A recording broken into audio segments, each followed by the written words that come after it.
tere! Nüüd, kus on selge, et meie huvid nii-öelda 100% kattuvad. Huvid? Jah.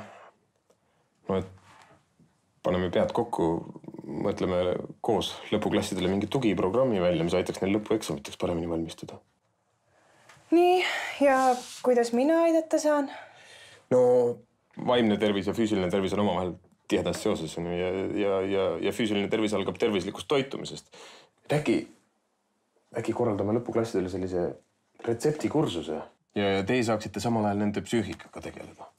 Aha, ma saan aru, et ma räägin siis buliimiast, anoreksiast, näljutamisest. Ei. No ma mõtlen midagi positiivsemat. Et nagu,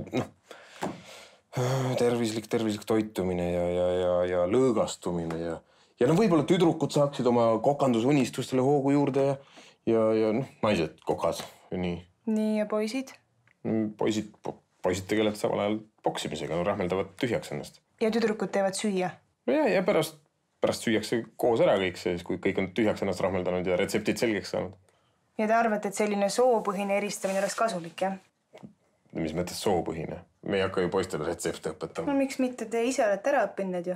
No, jah.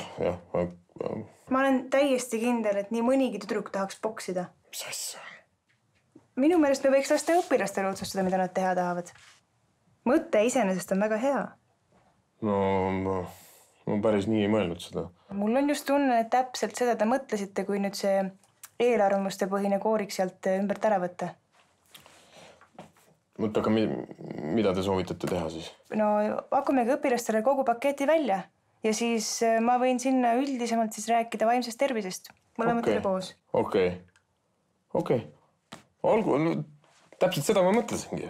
No jah, just.